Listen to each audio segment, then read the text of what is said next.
How's it going? Doing a bit of a garden walkthrough clip. I did an aquaponics one yesterday, so I figured I might as well do the rest of the veggie patch today. Thought I'd start off up the top here. These are just a couple of wicking barrels. We've got turmeric, it's going really well, some carrots. Really like the idea of doing root crops in these barrels now, doing really well. The lemongrass, they're all wicking barrels, and that poor sick little pale green eggplant, sweet potato, is actually growing in mulch. So that's just a mulch barrel. We decided to put some sweet potato in, and it appears to be doing okay. Not fantastic. But what I wanted to show you are these two barrels here.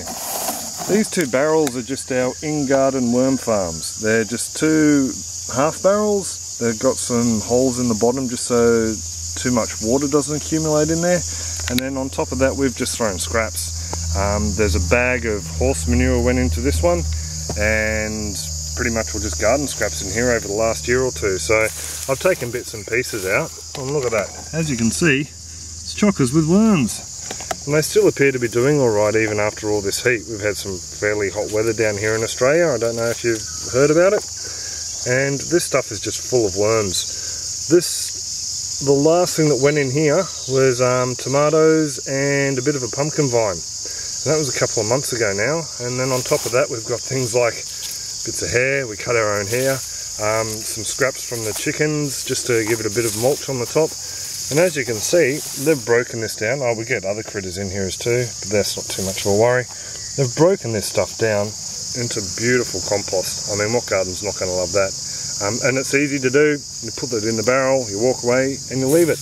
Takes a while to get to this state, but I think the worms do a fantastic job. This barrel here was based on horse manure and some other leaves and bits and pieces from the garden, and it's breaking down nicely as well.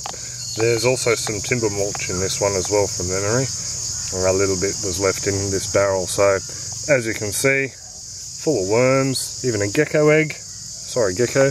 The amount of worms we get in here is just quite surprising. So I just thought I'd give you a look at them. You really don't have to be too fussy when it comes to worm farms. These guys are working great. They're really chewing through this stuff, making sure it all gets broken down nicely. So I suppose we'll pop into this bed, the jungle. So in here we've been harvesting a fair few capsicums. There's one nearly ripe there. There's some yellow ones coming on down in there. And I harvested my first massive bull's horn the other day from over there. So I'm really pleased with this little insect house, and I think I'll be growing all my peppers and chilies and tomatoes in here, or a house I'll build similar to it on the other garden beds next year. Every trap or lure or bait system I've used hasn't worked, so I think just a physical barrier is probably the best way to go. The other way I could go is probably using winter varieties that we can grow when the fruit fly aren't around. Being subtropical, we might be able to get away with that, but that's just something I've started to investigate. Over there we have a box of water chestnuts that are actually doing really well, better than the other failed attempts I've had this year, other than the aquaponics, because the aquaponics are doing alright. So yeah, I'm really impressed and pleased with that. They're coming along nicely. We're starting to get some new corms form and shoot off to the side. The kale was taken out of here due to a white fly problem. There's just a yellow card with some petroleum jelly on it down there, trying to bait the white flies, but anyway. Tomatillos have sort of taken over, as you can see. I got a couple of burgundy okra from the local markets. They were $2.50 a pot.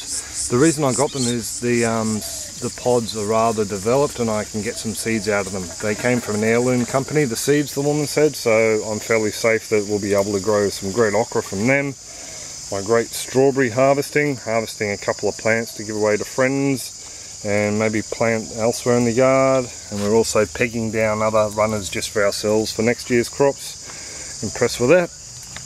Our feral eggplants are doing really well, except for the lady beetle attack and grasshopper attack, but we're getting some nice beautiful eggplants coming on there, so much so that I'm going to be pulling the other eggplant we have over there, so in a barrel. So these guys just look like they've got a lot more vigor to them, so I'm happy with keeping these guys.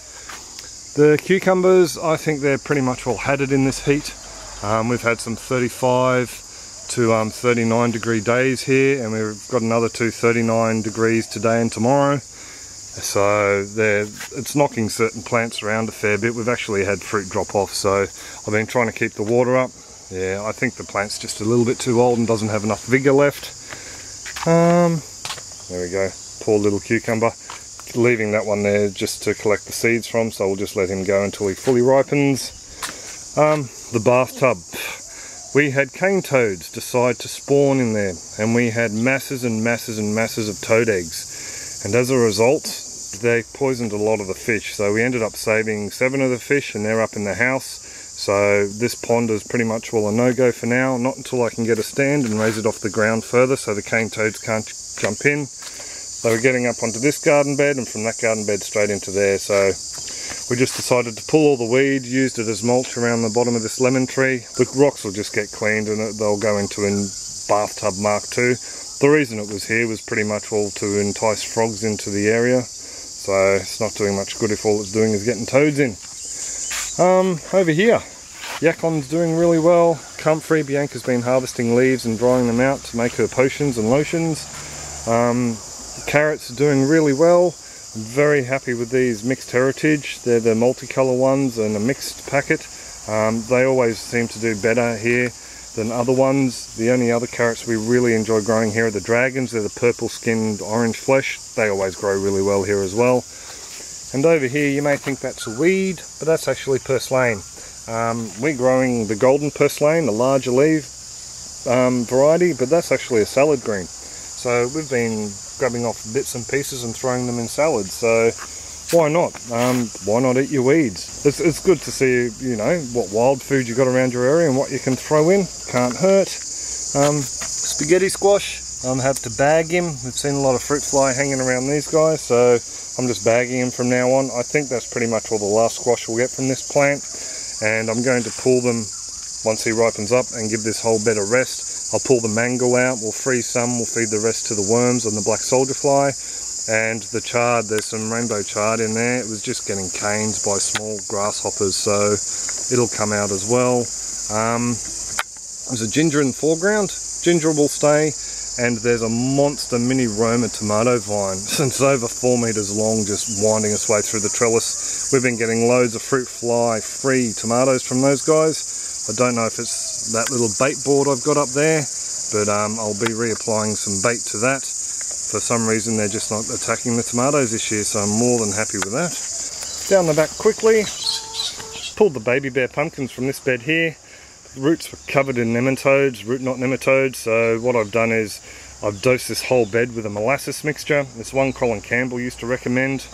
It's 500 mils of molasses to 2 litres of water, and that's to do 1.5 meters. So I've done this bed here and the top bed where I showed you the okra before.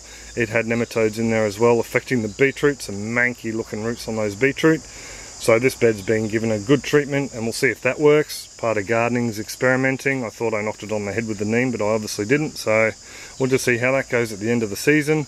These are wing beans. These are a bean, if you cut them in half, they've got a star-shaped sort of pattern, and they've got wings that run down the body of the bean. So they're a subtropical, and it'll be great to see how they go growing over this chicken coop. So this is the other okra we got from the market, and as you can see, this one has seed ready to harvest. It's pretty much all drying out in there now. Little impromptu harvesting okra. I was planning to pull that off, but it didn't want to come, so I got some nice okra seed there that I can plan out, and yeah, I'm very happy with that. So that's pretty much all it. Any comments, questions, suggestions, drop them in the comment section below and I'll get back to you. Other than that, I hope you all have a great one and take it easy. Catch ya.